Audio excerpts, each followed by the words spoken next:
Do you ever catch yourself doing something kind of strange just to cope with life and then think, wait, is this normal? Like hiding in the laundry with your headphones on and pretending that nobody can see you. Or am I the only one that does that? Or needing a 15-minute debrief after a 2-minute phone call. If you're an INFJ, first of all, welcome to the club. Weird is how we survive. Hey everybody, I'm Sam and I'm an Australian-based counsellor who provides counselling for INFJs, introverts, gentle souls, empaths, neurodivergent individuals, and basically anybody that feels like they don't fit in. Here's the thing. People talk about INFJs like we're some magical woodland creatures journaling our emotions under the full moon. Although that does sound pretty awesome. But real life doesn't look like that. Real life looks like randomly disappearing from group chats, overthinking one sentence from 3 days ago, feeling the vibe in the room before anyone's even said a word. And yeah, sometimes you need to lie on the floor in a dark room just to feel okay again. So today, let's talk about some of these weird coping strategies. Those things that INFJs do, often without realizing, just to keep functioning in a world that can feel like it's way too much. Now, these aren't always healthy coping strategies, but they are clever little ways we try to stay safe, sane, and emotionally intact. The first coping strategy is one that I have talked about over and over again on this YouTube channel, and that is the disappearing act.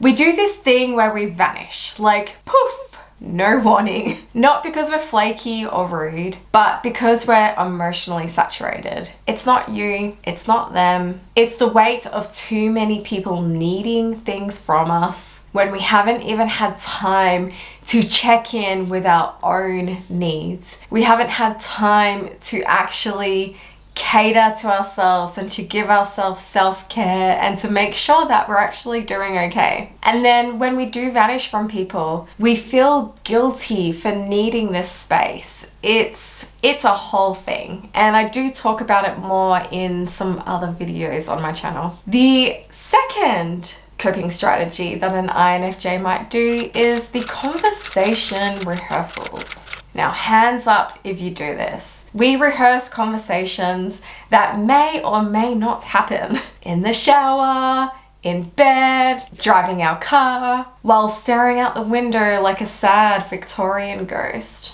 We over-prepare emotionally because feeling caught off guard can feel like betrayal. It's not neurotic, it's protective. 3, this is completely me. It's the fake chill persona. We say things like, it's fine, don't worry about it. Or, no worries, mate, no worries. That feels very Australian. While inside, we're actually dissecting everything. We come across like we're calm, like we don't care, like we're chilled. It's cool that you can't do that anymore, even though I planned my whole day around it. But we've probably processed the interaction from 6 different emotional angles already. And it's not a real calm. It's fake. It's curated. And when we do that, it costs us dearly. Hey, now number 4 is the emotional sponge. You might sit next to somebody on the train and they tell you their whole life story. Hands up if that has happened to you before, because when I used to catch the train into the city, oh my gosh, this was my day